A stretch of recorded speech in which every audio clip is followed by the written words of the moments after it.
Bonsoir à tous, peut-être bonjour, bienvenue dans cette émission à la une sur Géopolitique Télévision, votre décryptage de l'actualité nationale et internationale. Vous savez que la République démocratique du Congo vient de consacrer le 17 janvier 2026 sur la célébration de l'assassinat de l'ancien Premier ministre, la Première ministre plutôt, l'ancien Premier ministre plutôt, Patrice Emery Lumumba, qui est l'ancien tout premier ministre de la République démocratique du Congo. Il a été assassiné le 17 janvier 1961 dans la province du Katanga. Aujourd'hui, c'était quelques jours après. La RDC a également célébré le 16 janvier 2001 l'assassinat de l'ancien président de la République, Mzee Laurent Désiré Kabila. Les deux personnalités sont célébrées dans la République du Congo, dans son entière, en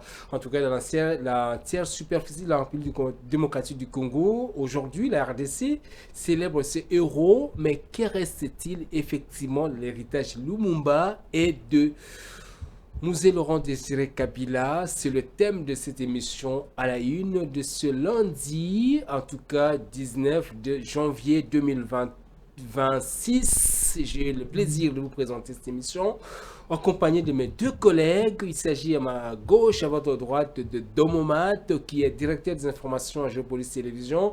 Bonjour Don. Bonjour Monsieur José Junior.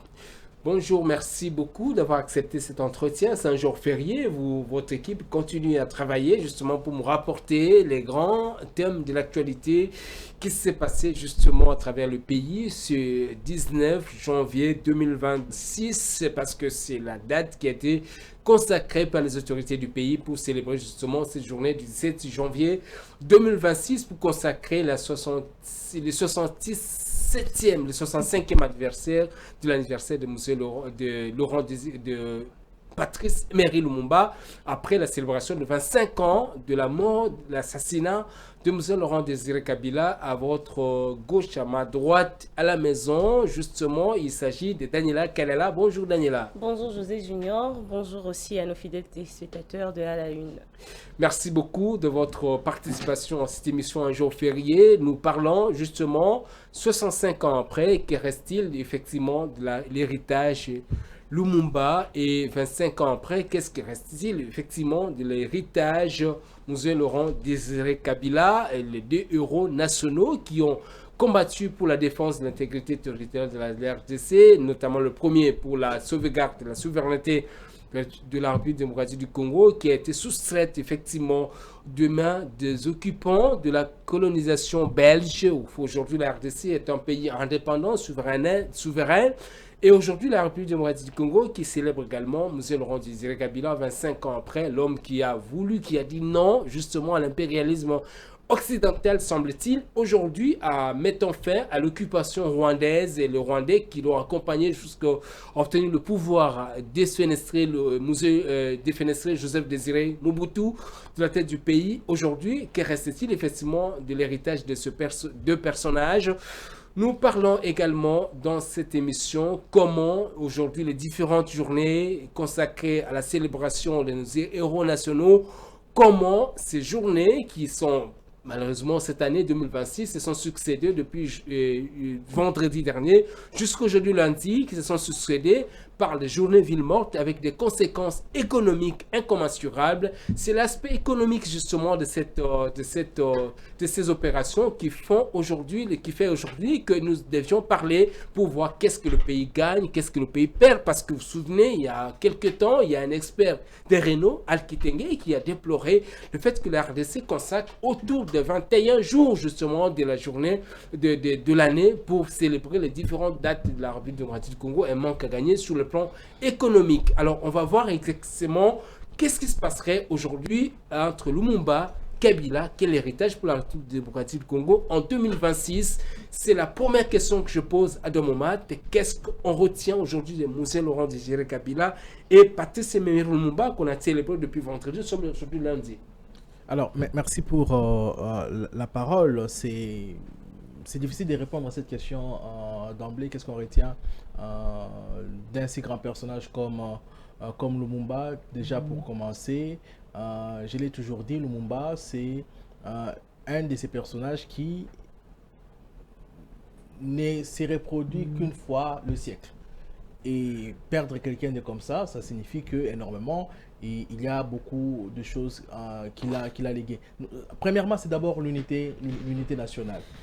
Vous vous souviendrez, pour ceux qui connaissent l'histoire, Lumumba a été parmi les fervents défenseurs de l'unité de la RDC, puisque, souvenez-vous, lorsque la RDC est dans le processus d'acquérir son indépendance, il y a des vents qui s'élèvent pour appeler à une sorte de dislocation du pays, parce qu'il y a un exemple qui a précédé, c'est l'Afrique équatoriale française, qui était cette colonie de la France, qui regroupait 4 pays entre 1910 et 1958, qui a éclaté et qui a donné lieu à 4 pays, le Congo-Brazza en face de nous, le Gabon à côté du Congo-Brazza, le Tchad et la Centrafrique, qui sont devenus eux aussi des pays indépendants au mois d'août 1961. Et donc, il y a des leaders congolais qui voulaient s'inspirer de ces modèles-là, et tout comme des leaders belges, mais Lumumba dit, écoutez, nous avons été colonisés pendant 60 ans, ce qui fait qu'aujourd'hui, nous avons une histoire commune qui est l'un des éléments qui définit une population, et donc nous pouvons bâtir sur cette unité. Et Lumumba avait une vision un peu plus large que voilà, en étant unis, c'était possible que nous puissions être un grand pays, un pays fort au centre de l'Afrique. Donc il y a cette... Et puis il va concrétiser justement cette unité déjà par le fait que il était loin d'être un tribaliste dans son gouvernement. Non seulement que Lumumba, qui avait gagné la majorité législative aux élections de 1960, au mois de mai, il va accepter de céder certains postes à l'Abaco. Et il avait toute la majorité, il pouvait, dans un régime semi-présidentiel qu'on avait à l'époque, il pouvait même accéder au poste de président. Mais là encore, il va laisser Kasavubu, qui était 3e par rapport à son parti, parce que c'était le MNC de Lumumba, puis le PC de Gizenga, qui était successivement 1er et 2e après les élections de 1960. Et donc, il va laisser le pouvoir, la présidence, à Kasavubu. Et donc, vous voyez déjà, c'était quelqu'un de compromis et non de compromission. C'est quelqu'un qui avait une vision plutôt nationaliste et qui traduit véritablement sa vision d'unitariste qu'il voulait pour ses pays. Donc, il y a déjà ça pour Lumumba. Aujourd'hui, il y a de plus en plus de polémiques autour de Mosé. Pour ceux qui, malheureusement, ne savent pas l'histoire, aujourd'hui, on tend à dire que Mosé ne peut pas être un héros. Ça, c'est les débats actuels. Je vais répondre à votre question. Qu'est-ce qu'on doit retenir de lui? Beaucoup disent que Mosé ne peut pas être considéré comme un héros. Vous parlez de Laurent Désiré Kabila. Kabila. Laurent Désiré Kabila. Ouais. Parce qu'il a amené le Rwandais. Ça, c'est un argument politique qui est tout à fait faux. Lisez l'histoire. Déjà, rappelez ici aux téléspectateurs que le Rwanda et le Burundi faisaient partie des mêmes pays que la RDC. Après, il parle des Allemands. Oui. Et effectivement, après la défaite de l'Allemagne, on a décidé à ce que les colonies de l'Allemagne soient partagées entre les puissances victorieuses. Et donc, ces pays s'est appelé à un certain moment Congo, Rwanda, Urundi. Et d'ailleurs, quand le roi Baudouin le roi Baudouin arrive ici en visite pour la première fois, il visite au moins 6 villes de la RDC et fait quand même une ville à Burundi, et une autre ville du Rwanda. Et puis, il y a plusieurs successions, et dans ce qu'on ne dit pas dans cette étape-là, parce que beaucoup de nos frères amis rwandais ont été pratiquement transportés. Ils ont quitté le Rwanda par la Belgique pour aller travailler dans la Gécamine, pour aller travailler à la MIBA, et ils se sont installés comme tels. Et vous vous souviendrez qu'il y a eu beaucoup de vagues avec les conflits au Rwanda, beaucoup de vagues de Rwandais qui sont venus ici. Et vous vous souvenez que dans ces pays, ce n'est pas Kabila qui a donné une nationalité collective, bien qu'on a fini par réparer ça plus tard, on a voulu réparer ça, disons-le, qui a donné la nationalité collective au peuple rwandophone venu s'installer en RDC ou à qui on avait dit, lorsque vous êtes installé pour tout ce qui était avant 1960, ils ont la nationalité congolaise. Pourtant, une nationalité ne s'acquiert pas de façon collective, c'est individuel. Et vous vous souviendrez que ce n'est pas Kabila qui a ouvert la porte aux amis génocidaires qui venaient de commettre des génocides au Rwanda. Ce n'est pas Kabila. Et donc, dès ce moment-là, il y avait un plan qui allait inéluctablement arriver à la défenestration de Mobutu. Et voilà, tout était fait prêt. Il ne manquait que des pions pour arriver à ça. Et moi, si je dois regarder de près l'histoire, je me dis, peut-être que si nous n'avions pas quelqu'un d'intransigeant, quelqu'un de nationaliste, on serait sous la coupe rwandaise aujourd'hui. Heureusement, l'histoire a fait que ce soit Kabila qui connaissait déjà le jeu. Et d'ailleurs, c'est pour ça que, pour ceux qui ne connaissent pas l'histoire, encore une fois, normalement, c'était prévu que Kabila soit transporté jusqu'à Kinshasa pour être proclamé président. Mais il s'autoproclame président à partir de Lubumbashi. Pourquoi? Parce qu'il voulait justement sortir de la coupe, ne pas être placé par le Rwandais comme président. Déjà qu'il avait fait d'être moral, son autonomie. Effectivement. Et donc, moi, je me dis, si on doit regarder l'histoire sans parti pris, avec toute objectivité, il me semble que c'est une erreur monumentale aujourd'hui que de dire que Kabila qui a amené le Rwandais. En 1986, Kabila, il était là, mais il était dans ces trucs. Nous avons ouvert le frontière. Nous n'avions jamais, selon que le HCR l'exige, repoussé les réfugiés de loin, au loin de frontières. Et ça provoquait justement la colère du Rwanda à l'époque qui s'était décidé, bien sûr avec la complicité du régime américain, des États-Unis qui voulait changer des pions, qui a décidé d'envahir la RDC. Donc Kabila n'était qu'un pion dans tout ça, il n'a jamais amené le Rwanda ici. Ça, c'est l'histoire telle que vécue. Et donc, en ça, on retient donc de Kabila aussi que c'est quelqu'un des nationalistes, puisque, rappelez-vous encore une fois, Kabila n'est pas un inconnu par rapport à Lumumba. Parce que lorsque finalement Lumumba est neutralisé, ou d'ailleurs avant que Lumumba soit neutralisé, le 11 juillet, juste 11 jours après la déclaration de l'indépendance, Tshombe fait sa sécession. Et on a toujours dit de Katangé qui, voilà, qui sont des sécessionnistes et tout. Mais on oublie que dans la même province, il y a eu la Balubakat. Attendez, au départ, c'est que les partis politiques sont en fait des regroupements tribaux. La Balubakat, c'est l'association de Baluba du Katanga. La Bako, c'est l'association de Bakongo. Et donc, la Balubakat, qui est dirigée par Jason Tsendwe, va s'opposer à la sécession katangaise, à Tshombe donc. Et c'est Kabila, le père, qui est le président de la jeunesse des Balubakat, qui combat Tshombe, qui combat la sécession, soutenu par Lumumba. Et lorsque Lumumba est anéanti, le 17 janvier, il y a une réforme qui s'est faite autour des anciens alliés de Lumumba ici au Congo-Brazzaville. Kabila est envoyé à l'Est pour ouvrir un autre front, alors que Moulélé, je crois, Moulélé était ici dans le Bandundu. Et donc Kabila est envoyé à l'Est avec Soumialo, Gaston Soumialo, pour faire la guerre à l'Est. Et ils vont pratiquement reconquérir presque la moitié du pays. Et malheureusement, cette rébellion sera matée par Tshombe, à qui Kassavou avait fait appel, la CIA et tout le reste. Donc, lorsque vous regardez, Kabila pratiquement est dans la veine, c'est une continuité de Lumumba. Et ça, ce sont des choses que l'histoire, en fait, nous dit, nous enseigne. Alors, le monde le réclame effectivement la proximité idéologique entre le Musée Laurent Désiré Kabila et Patrice Emery Lumumba. Aujourd'hui, l'autre est mort il y a 25 ans, l'autre il y a 65 ans. Et il y a effectivement beaucoup de choses à dire autour de cela. Est-ce qu'aujourd'hui, on peut parler, 65 ans après, que Lumumba, son combat valait la peine finalement?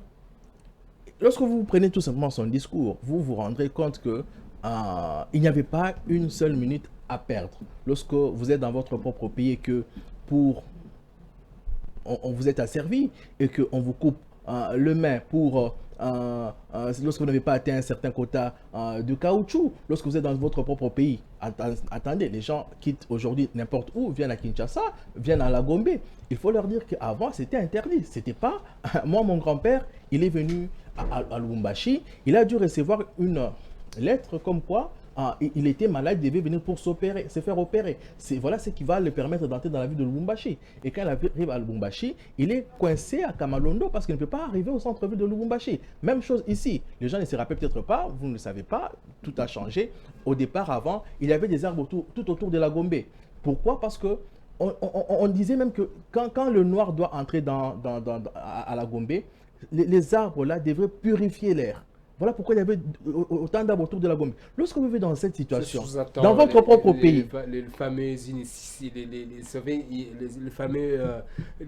fameux évolués justement, oui, qui devaient accéder à Kalina. Oui, Kalina. Donc, lorsque vous faites une telle ségrégation, on parle de la ségrégation aux États-Unis, mais on a vécu ça ici, la colonisation. Lorsque vous vivez dans cette atmosphère-là, dans cette situation, vous ne pouvez pas remettre l'indépendance à demain. Non.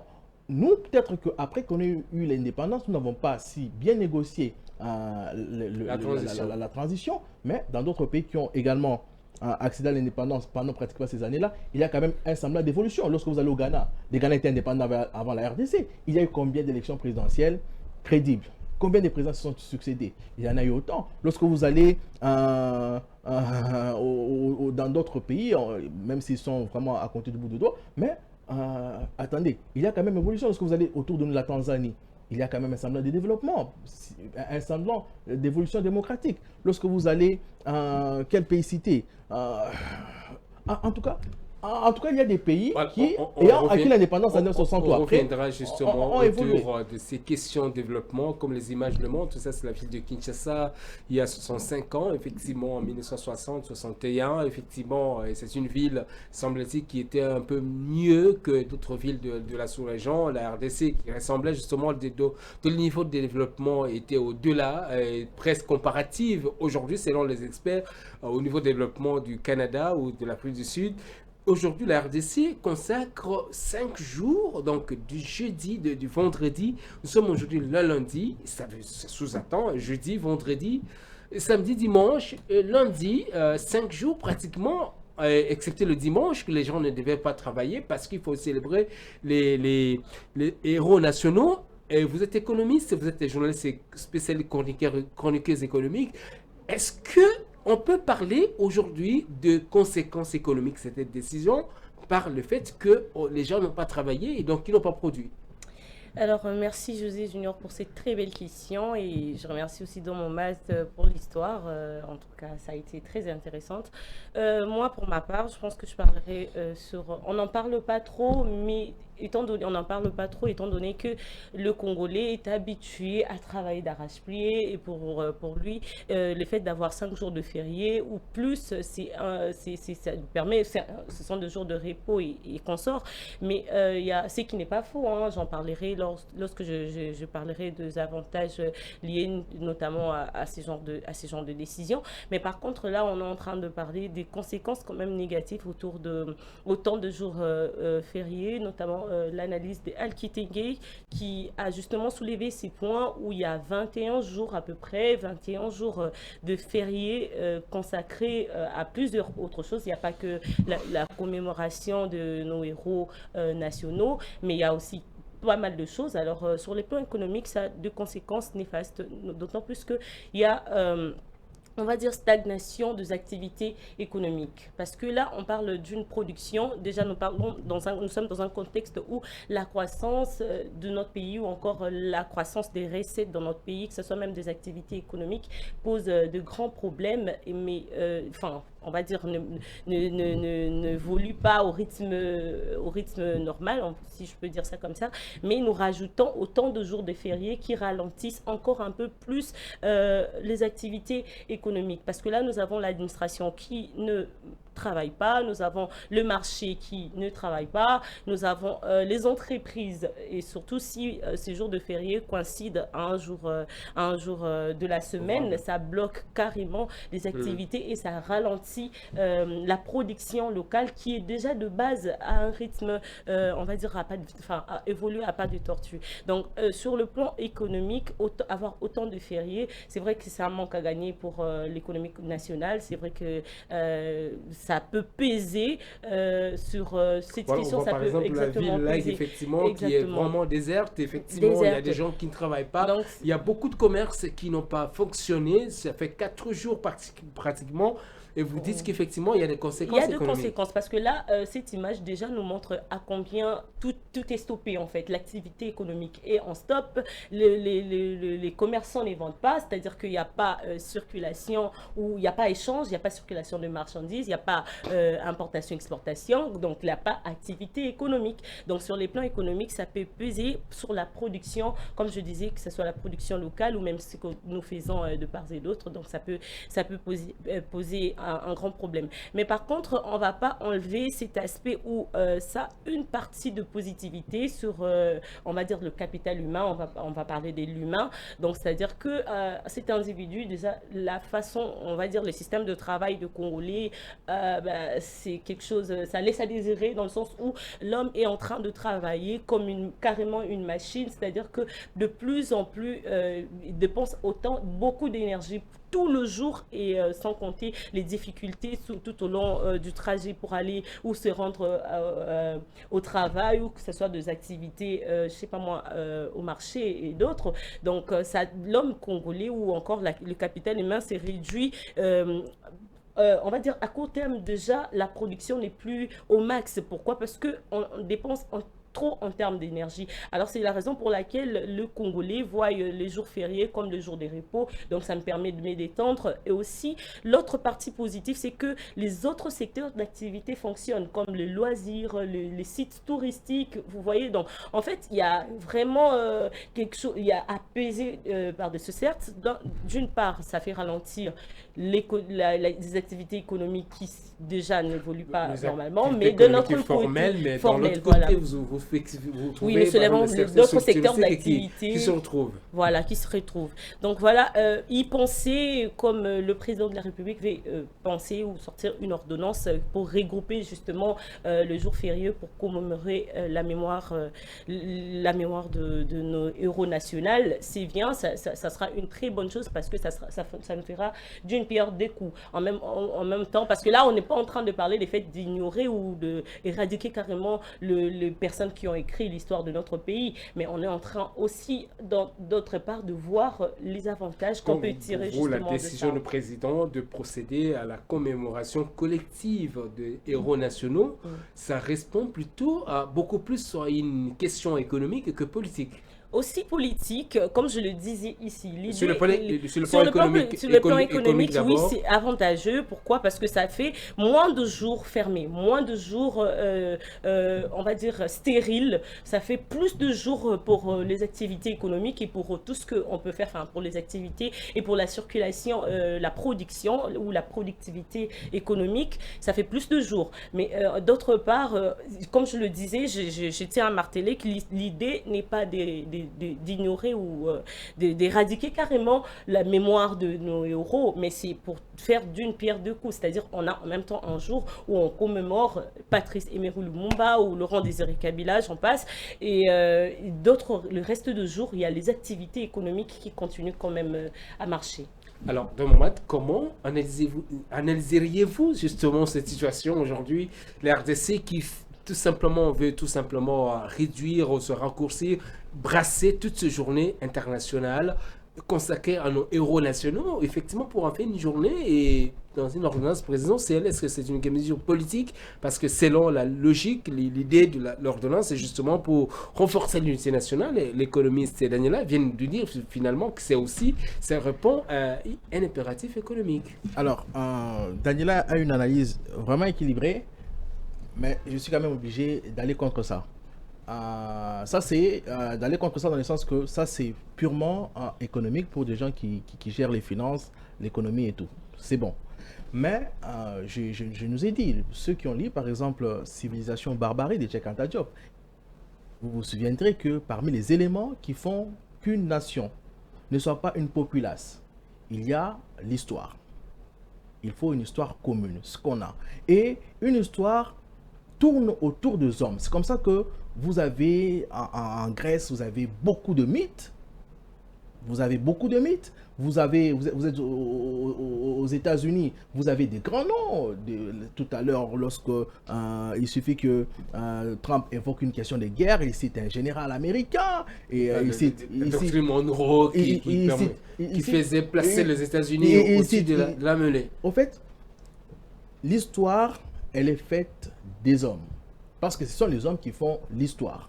Et donc, pour que l'histoire ait toute sa force, il faut que chaque homme reste à sa place. Ça, c'est un fait. Et surtout pour notre pays qui n'a pas encore été assez consolidé, il faut vraiment ça. Et il y a un risque majeur de vouloir mettre tout ça en une journée. Lorsque vous prenez, c'est vrai, tout le monde ne peut pas s'égaler. Vous ne pouvez pas prendre Mouzé Laurent Désiré Kabila, nationaliste qu'il a été, un homme qui a su mobiliser toute la population congolaise derrière l'agression rwandaise et tout, mais vous ne pouvez pas prendre le président Kabila, Mouzé, et au même niveau que Lumumba. Déjà que lui, il était son disciple. Choisir un seul jour pour la commémoration égale mettre le Non, c'est-à-dire quoi? C'est-à-dire quoi?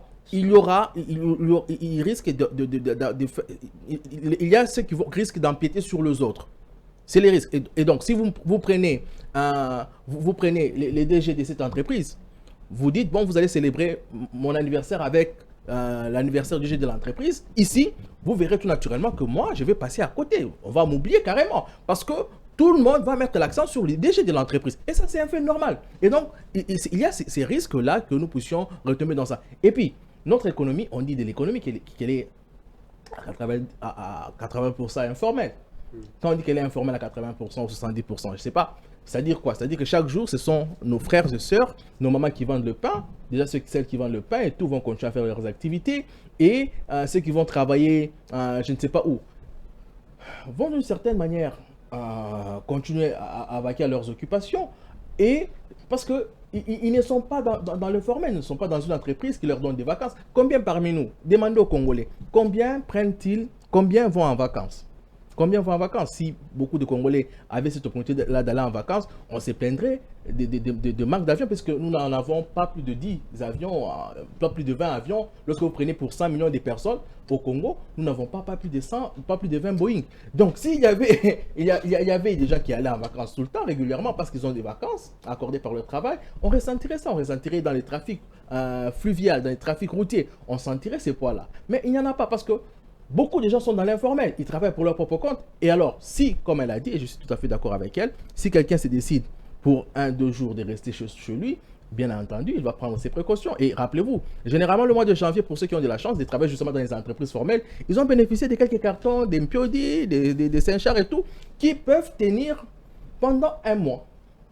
Naturellement, qui peuvent tenir pendant un mois, ou généralement dans le contexte congolais, en cette période, les gens vont faire un peu des magasins parce qu'on sait que le mois de janvier, il est dur. C'est pour ça d'ailleurs que dans le langage courant... Tout le monde n'a pas le même niveau. Donc je ne sais pas si je peux intervenir. C'est pour ça que dans le langage courant, on parle de janvier aussi. J'aime bien l'intervention, mais bon, on parle de l'économie parce que l'économie, ça fait vivre justement, c'est ce qui fait marcher notre pays. Oui, je vous comprends de prendre la partie de la politique. La nation ne vit pas d'abord de l'économie, elle vit de ses hommes et de l'histoire. Oui, ces hommes, justement, sont ces hommes-là qui sont dans l'économie et font marcher le pays. Donc voilà, moi, je vous comprends de prendre la partie politique et parler des hommes, mais comme j'étais en train de le dire maintenant, l'idée ici, je ne pense pas, c'est pouvoir ignorer ou carrément supprimer. Ce n'est pas ça l'idée, mais c'est ce qui va arriver. Je me permets, si je peux finir. Oui, c'est pas ça l'idée, mais c'est ce qui va arriver. Bon, il estime que sur le plan de la mémoire, ça vaut vraiment la peine que le grand débat ici, c'est de pouvoir, le grand débat ici, c'est pouvoir concilier devoir de mémoire et rationalité économique ou objectivité économique. Vous voyez, donc c'est-à-dire que vous avez parlé de 80% qui sont dans l'informel. Et l'informel, c'est justement ce qui fait, malheureusement, excusez-moi, vous n'avez pas acheté le pain le matin avant de venir ici. 80% de l'informel, c'est justement ça qui fait fonctionner l'économie de notre pays. Vous me comptez combien de supermarchés que vous avez vus tout au long de votre route en venant ici, à part jeter les noms pour ne pas faire la pub, il y a quelques supermarchés, mais à combien de pourcents de supermarchés? Vous allez là au grand marché de Zandou, dites-moi combien de personnes où vous allez voir, ok, même si vous voyez les agents économiques économique assis en train de vouloir mais vendre. ça résume Ils pas au vont grand vendre marché. à qui? Si les administrateurs... Tout ne se résume si- pas au grand marché. Ok. Dans les Je- quartiers je- d'où je vous venez, peux il y a des finir. boutiques, il y a des Oui, il y magasins a des qui boutiques- fonctionnent des normalement. boutiques de- Et ce sont ces boutiques-là, ce sont ces vendeurs de pain-là, les boulangers Alors, ont c'est- fonctionné. c'était elle Ce sont qui ces a- gens-là qui elle font qui avait la vivre parole. l'économie. Est-ce que vous estimez que le devoir de mémoire dont fait la promotion de Momat tout à l'heure, ce n'est pas effectivement justifié sur le plan économique? En La fait, RDC doit tourner comme pays et comme donc une voilà, économie moi- circulaire. Oui, j'étais en train de dire tout à l'heure. Pour ma part, en tout cas, à 80%, je suis d'accord du fait que qu'on regroupe ou encore qu'on emmène l'ordonnance, c'est justement pour pouvoir célébrer ou commémorer nos héros nationaux le même jour pour maximiser le temps des activités économiques. Je disais ici que je comprends au moment du fait qu'ils prennent la partie du politique, c'est les hommes qui font l'histoire et tout ça, mais on ne mange pas l'histoire. On ne vit pas de l'histoire. Enfin, oui, on nous raconte l'histoire, mais c'est comme aujourd'hui sur ces plateaux, vous me dites, Laurent Désiré Kabila fait XY chose, c'est parce qu'il va me nourrir. Je dois descendre de ces plateaux pour aller me rendre au marché et acheter et pour nourrir ma famille. Vous êtes ici en train de me dire que non, il y a les ménages congolais qui font de provisions et autres. Combien de Congolais de nos jours font de provisions? La majeure partie des Congolais vivent au jour le jour. Il y a certaines, vraiment, en tout cas, à moins que les statistiques je ne vais pas me retourner direct sur les statistiques, mais plus de la moitié de pourcentage de Congolais vivent au jour le jour. Il n'y a pas non plus de statistiques qui Ils disent que les vivent gens au meurent le au 16 jour et le 17 jour. janvier pour C'est-à-dire n'avoir pas qu'ils travaillé. travaillent et ils se nourrissent. Vous allez visiter différents ménages et vous n'allez pas voir, en tout cas, je ne sais pas, moi que je me trompe, peut-être c'est le cas de votre maison, vous mettez de provisions et tout ça pour un mois, mais tout le monde n'a pas peut-être ces moyens-là. parle de janvier, Peut-être décembre, janvier. vous n'allez pas trouver ça. Pour ceux qui Désolé. travaillent dans les entreprises Oui, parce qu'ils ont formelles. eu la grâce de bénéficier de sacs de riz donnés dans les entreprises et autres. Mais hormis ça, eux-mêmes, un Congolais qui Donc, sort vous pour estimez pouvoir... aujourd'hui, madame, C'est un manque à gagner énorme estimez pour c'est un avoir manque à gagner autant pour de l'État, jours. C'est un manque pour à gagner pour l'État, pour les commerçants, activités il va économiques. falloir effectivement L'histoire, oui, c'est bien, mais après, on doit faire circuler l'économie. Après, Donc, on doit la manger. décision, Après, on doit vivre. la décision, l'ordonnance à venir du président de la République vaut sa peine, effectivement, parce que ça permettrait de brasser toute ces journées à une journée quant à justement frustrer effectivement le devoir de mémoire dont fait pas Jean Momat. Exactement, exactement, parce qu'en fait, vous pouvez questionner certains Quinois, ou même après, quand ils vont revenir, c'est déjà demain, la reprise des activités, vous allez voir qu'il y a certains qui vont se plaindre. Bon, les athées et tout, on a fait 3 jours à la maison. Vous demandez à une personne de l'argent, ah, je n'ai pas travaillé, j'ai fait 3 jours à la maison. Comment vous m'expliquez ça? Donc, c'est pour vous montrer à quel point un Congolais, le Congolais, il vit au jour le jour. Maintenant, vous bloquez 5 jours d'une activité dans une économie informelle à 80%, et c'est cette économie informelle-là qui fait justement fonctionner l'économie nationale du pays, et vous trouvez que c'est Et dans mon mat, bénéfique pour est-ce le pays. que justement les 4 ou 5 jours d'une activité mais empiéterait justement sur le fonctionnement des devoirs de mémoire, on est dans le domaine justement des devoirs de mémoire, de la communication, de la philosophie. Comment est-ce que le fait de Congolais, pour les Congolais, de ne pas travailler depuis vendredi jusqu'aujourd'hui lundi, et ça, effectivement, ça tend à effacer justement le devoir de ce mémoire-là, à effacer justement les grands noms, à un peu édulcorer l'histoire, si on peut se permettre ce terme-là.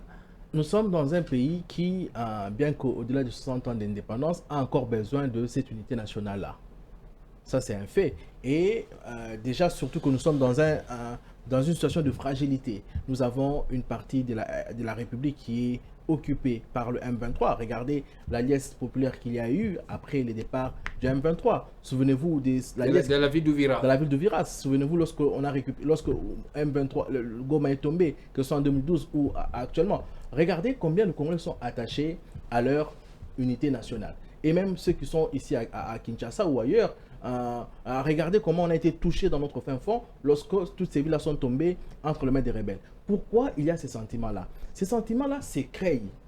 Ces sentiments-là se créent pour que vous puissiez rester. C'est ce que j'ai dit, il faut faire la différence entre populace et population. Si vous avez une populace, vous finirez par être maté. Mais si vous avez une population, en ce moment-là, vous pouvez espérer construire une nation plus grande, avec une forte économie. Regardez, nos frères Nandé, par exemple, dans la construction de leurs activités, ils vont se regrouper pour acheter un immeuble de 5 millions à Gombe.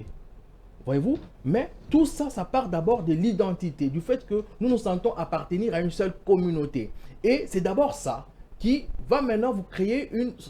Les Libanais qui viennent ici, les Libanais qui viennent, pourquoi prospèrent-ils? Pas parce qu'ils mettent d'abord de l'argent, non, parce qu'ils mettent avant tout l'esprit solidaire. C'est-à-dire que lorsqu'ils sont ici, tout ce que vous voyez, les Libanais, les Indiens et tout, allez dans les imprimeries tenues par le Libanais, j'ai eu la chance d'y travailler. Dans le supermarché tenu par les Libanais et les autres, quelqu'un arrive aujourd'hui pauvre, au bout de 3 mois, il devient riche. Et on va faire appel à quelqu'un d'autre. C'est l'esprit de solidarité qui travaille, pas l'économie avant tout. Parce que dans ces pays-là, avec la religion musulmane, on a su implanter dans le chef des gens une philosophie du communautarisme, que voilà, ton prochain, c'est d'abord celui qui te ressemble. Et ça passe bien évidemment comme ça. Et pour ça, il faut 5 jours pour ça.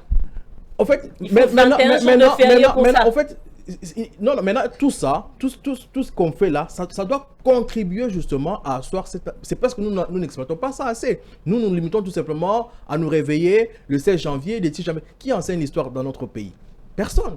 C'est comme ça que, même si nous mettons ou que nous enlevons, finalement, ça ne servira à rien. Mais si nous... L'histoire peut s'enseigner en un seul jour. Vous avez enseigné beaucoup. Vous avez relaté l'histoire ici. J'ai compris pas mal de choses. Donc, pas du tout. Regardez. Je vais vous donner tout à l'heure l'exemple de nos frères libanais qui sont en train de... Libanais et autres qui sont en train de prospérer dans notre pays. En se basant également sur la religion musulmane. Pourquoi? Ça ne se passe pas un jour. Dès le bas âge, voyez-vous, lorsque par exemple les chrétiens vont envoyer leurs enfants à l'écodim les dimanches, on va leur dire Jésus-Christ de Nazareth est né le 25 et puis il y avait les mages et puis après ils rentrent. Eux, dès la maternelle, ce sont en fait de cours qu'ils vont recevoir comme à l'école, mais à l'église ou bien aux mosquées, disons-le comme ça. On va leur enseigner, on va leur inculquer des choses et tout, comme à l'école. C'est-à-dire que ce n'est pas en un jour que, finalement, quand ils grandissent, ce n'est pas une génération. Non, si vous parlez du fait que cela soit enseigné dans les universités, les écoles et autres, je veux vous ramener mais c'est pas, même s'il faut ancrer ça dans le chef des Congolais, vous pensez que 21 jours, c'est assez suffisant?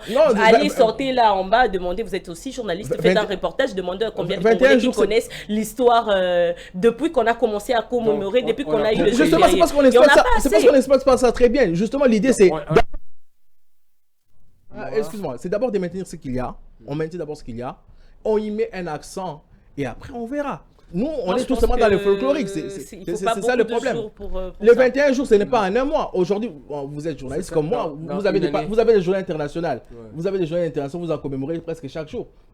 Au niveau de l'ONU qui a installé les journées internationales de ceci, de cela, personne ne s'est jamais levé, bien que ce ne soit pas des journées qui donnent lieu à des fériés, mais personne ne s'est jamais levé pour dire, bon, on enlève certains jours pour en garder d'autres. Parce que chaque jour vaut son importance. L'ordonnance du chef de l'État, effectivement, n'est pas encore sortie. En tout cas, il y a une ordonnance qui est sortie pour effectivement mettre en garde effectivement que la RDC, le président de la République, la République démocratique du Congo, s'organise pour effectivement décréter une journée commune pour la célébration de la majorité, pour ne pas dire toutes ces journées internationales pour célébrer nos héros et tout ce qui y ont compté pour la République démocratique du Congo. Merci beaucoup à Domomad, directeur des informations à Géopolise Télévision. Merci beaucoup à Daniela Kalala, experte économique, journaliste économique à Géopolise Télévision, qui nous ont éclairé effectivement autour de ce plateau pour comprendre quelles sont les opportunités et les désavantages effectivement de ce qui arrive de journées internationales en République démocratique du Congo, notamment la célébration de journées internationales consacrées à nos héros nationaux. On a pris l'exemple de Mouzé Laurent Désiré Kabila, l'ancien président de la République démocratique du Congo, et le tout premier ministre de la RDC, Patrice Lumumba, et tout la RDC a célébré depuis jeudi. Nous sommes aujourd'hui lundi pour effectivement saluer le combat pour la dignité de la RDC, le développement du pays, la lutte contre le néocolonialisme et le développement de la République démocratique du Congo. Effectivement, c'est une journée qui comporte effectivement des entorses sur le plan productivité de la RDC, parce qu'il a fallu garder quand même 4 jours d'inactivité, des journées ville morte, et l'experte nous a donné des éléments sur les opportunités économiques qu'il fallait pourtant saisir. Dans mon match, tu nous as revenu la nécessité de garder les devoirs de mémoire pour justement préserver la mémoire collective. Merci beaucoup à toute l'équipe technique qui m'a dit à vous présenter cette émission. Je vois Eli Kabeya qui était à la caméra, Serge Kaniki à la régie finale. Je vois Tani Samba qui était effectivement à la réalisation. Je vois Willy Kalingaï qui était là pour la coordination générale, Suzuka Kawa pour la coordination et l'ISPEMBA pour le programme. On se retrouve très bientôt.